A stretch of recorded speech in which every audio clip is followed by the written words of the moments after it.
नमस्कार, live news में आपका स्वागत है। दोस्तों, कभी सोचा है कि दुनिया की सबसे ताकतवर कहलाने वाली ताकतें भी एक दिन उसी जाल में फंस जाएगी जिसे उन्होंने खुद तैयार किया था।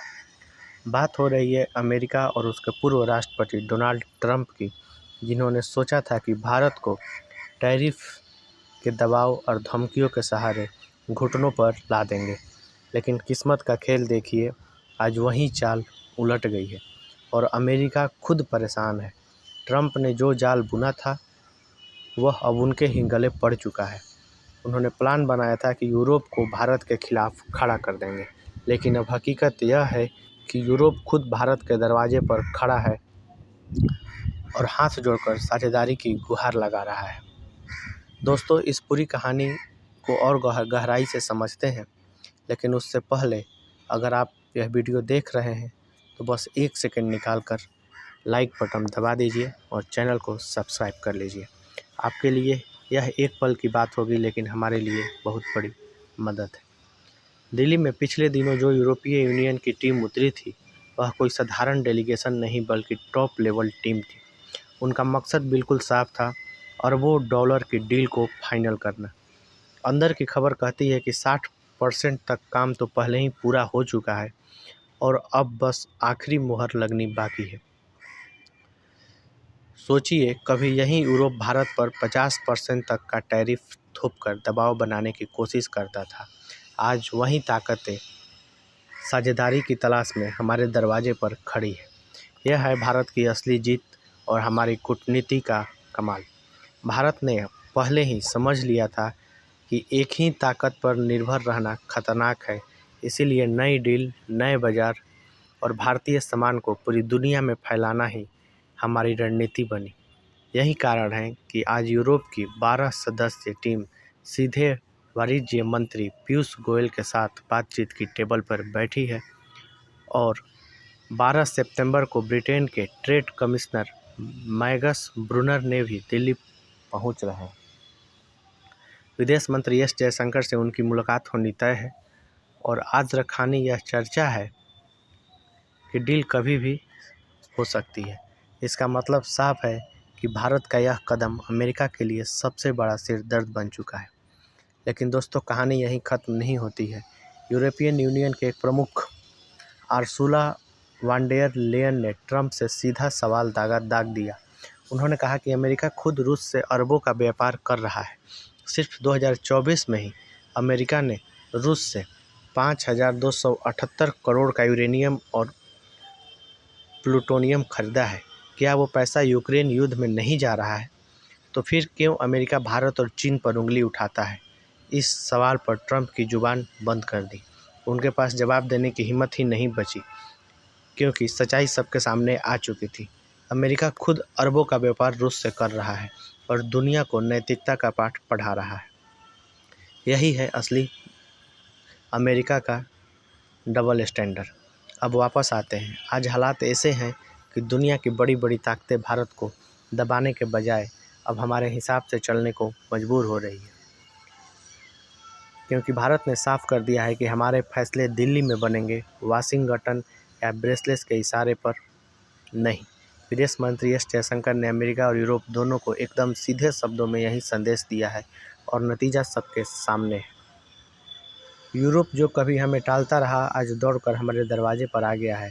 याद है आपको, 2007 से लेकर पूरे 15 साल तक यूरोप और भारत के बीच BTIA यानी bilateral trade and investment agreement की बातें होती रही। मीटिंग्स पर मीटिंग होती थी, बयान जारी होते थे, लेकिन नतीजा नहीं निकलता था। लेकिन अब खेल बदल चुका है। भारत की अर्थव्यवस्था दुनिया की चौथी सबसे बड़ी ताकत बन चुकी है और जल्द ही तीसरे नंबर पर पहुंचने वाली है। यूरोप को समझ आ गया है कि अगर भारत को नज़रअंदाज किया तो उसका नुकसान सिर्फ और सिर्फ यूरोप का होगा। असल खेल और दिलचस्प तो तब होगा जब आप देखते हैं कि यूरोप ने भारत पर दबाव डालने के लिए कार्बन टैक्स का पत्ता फेंका। उन्होंने कहा कि भारत का स्टील या सीमेंट अगर यूरोपियन बाज़ार में आएगा तो उस पर अतिरिक्त टैक्स लगाया जाएगा, क्योंकि भारत ज़्यादा प्रदूषण करता है। लेकिन ज़रा सोचिए, 2 साल तक यूरोप और अमेरिका की फैक्ट्रियाँ पूरी दुनिया को प्रदूषण से भरती रही है। औद्योगिक क्रांति के नाम पर इस ग्रह को जहरीली हवा से भर दिया, तब किसी ने उन्हें नहीं रोका। और अब जब भारत तेज़ी से विकास कर रहा है तो अचानक पर्यावरण का झंडा क्यों उठाया गया? असलियत यह है कि अब भारत के सामान को महंगा करने की चाल है, लेकिन भारत अब पहले वाला नहीं है। हमने साफ कर दिया कि हम ग्रीन टेक्नोलॉजी में निवेश करेंगे, लेकिन किसी के धमकी के आगे नहीं झुकेंगे। अगर यूरोप ने हमारे प्रोडक्ट्स पर टैक्स लगाया तो भारत भी पलटवार करेगा। काउंटर टैक्स सीधे यूरोपीय सामान पर, और भारत के सख्त जवाब का असर तुरंत दिखा। यूरोपीय यूनियन बैकफुट पर आ गई, क्योंकि असली डर यही है, भारत का मार्केट इतना बड़ा है कि उसे खोने का रिस्क कोई यूरोपियन देश उठा ही नहीं सकता। सोचिए, जर्मनी की दिग्गज कार कंपनी हर साल लाखों गाड़ियां भारत में बेचती है। अगर भारत अचानक कह दे कि हम इन गाड़ियों पर भारी टैक्स लगाएंगे, तो सीधा अरबों डॉलर का नुकसान जर्मन कंपनियों को होगा। यही वजह है कि यूरोप चाहे दिल से चाहे या न चाहे, यूरोप भारत से अच्छे रिश्ते बनाए रखने को मजबूर है। अब जरा तस्वीर पलट कर देखिए, वहीं यूरोप जो कभी अमेरिका के इशारों पर चलता था और जिसे अमेरिका ने अपने सैनिक की तरह इस्तेमाल किया, आज भारत की दहलीज पर बैठकर सौदेबाजी कर रहा है। यह सिर्फ एक डील नहीं, बल्कि आने वाले समय की दिशा का संकेत है। विडंबना देखिए, कभी यूरोप भारत पर हक जमाने की कोशिश करता था, आज वही यूरोप हाथ जोड़कर कह रहा है कि हमें तुम्हारे साथ खड़ा रहना है।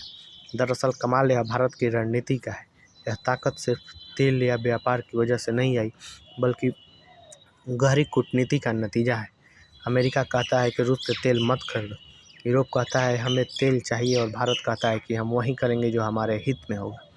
यही है आत्मविश्वासी भारत, जैसे गांव का बड़ा किसान जो मंडी में सीधा सौदा करता है, क्योंकि उसके पास अनाज सबको होता है, कोई उसे रोक नहीं सकता। आज भारत की हालत वैसे ही यूरोप की भी मजबूरी है, क्योंकि भारत पर उसकी निर्भरता इतनी बढ़ गई है कि अब चाह कर भी दूरी बनाना नामुमकिन है।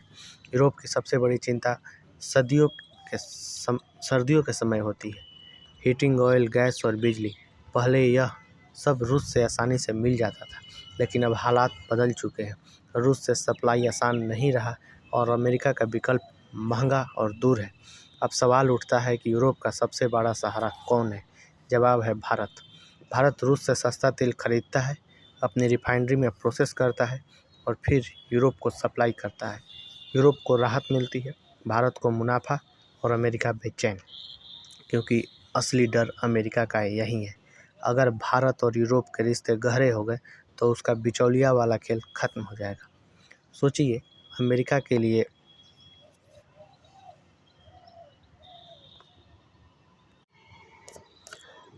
क्योंकि असली डर अमेरिका का यही है। अगर भारत और यूरोप के रिश्ते गहरे हो गए तो उसका बिचौलिया वाला खेल खत्म हो जाएगा। अमेरिका के लिए ये कितना बड़ा झटका होगा। हथियारों का धंधा कम होगा, ऊर्जा पर उसका कंट्रोल घटेगा, और सबसे बड़ी बात, भारत का कद दुनिया में और भी बढ़ जाएगा। और दोस्तों, यह सिर्फ भारत यूरोप की कहानी नहीं है, ये एक वैश्विक बदलाव है। ब्रिक्स और ग्लोबल साउथ अब ये तय करने लगे हैं दुनिया किस दिशा में जाएगी। अमेरिका का एक तरफा राज्य अब टूट रहा है। भारत की मौजूदा स्थिति देखिए, वो रूस से तेल खरीदता है, अमेरिका से एलएनजी लेता है, और यूरोप को सप्लाई करता है।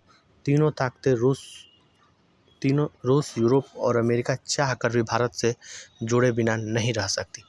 आने वाले वक्त में भारत सिर्फ तेल और गैस तक सीमित नहीं रहेगा, अब कहानी कहीं आगे बढ़ने वाली है। यूरोप भारत को ऊर्जा ही नहीं, बल्कि टेक्नोलॉजी और डिफेंस का भी भरोसेमंद साथी मानने लगा है। सोचिए, छठी पीढ़ी के fighter jets, green hydrogen projects और न्यूक्लियर एनर्जी में सहयोग, यह सब अगले दौर के बड़े गेम चेंजर है। भारत अब सिर्फ तेल का खिलाड़ी नहीं, बल्कि भविष्य की ऊर्जा और टेक्नोलॉजी का निर्णायक बनने जा रहा है। और यही है असली तस्वीर। 21वीं सदी की पटकथा वाशिंगटन से नहीं, बल्कि दिल्ली से लिखी जा रही है।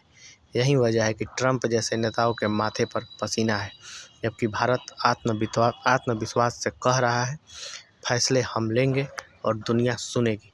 इतना ही नहीं, भारत और यूएई ने डॉलर को किनारे रखकर सीधे रुपए में व्यापार शुरू कर दिया है। उसी समझौते के तहत भारत अपनी मेड इन इंडिया दवाई अब यूरोप तक भेज रहा है। इसका मतलब यह है कि अमेरिका चाहे टैरिफ लगाए या धमकी दे, भारत हर हाल में तैयार है। भारत अब दबाव झेलने वाला नहीं है, बल्कि हालात को अपने हिसाब से मोड़ने वाला देश बन चुका है। तो दोस्तों, आप खुद सोचिए, क्या यह बदलाव अपने आने वाले वक्त में पूरी दुनिया की दिशा बदल देगा? क्या अब सचमुच 21वीं सदी भारत की सदी बनने वाली है? अपनी राय कमेंट में ज़रूर बताएं और अगर वीडियो पसंद आए तो लाइक, सब्सक्राइब, शेयर ज़रूर करें। धन्यवाद।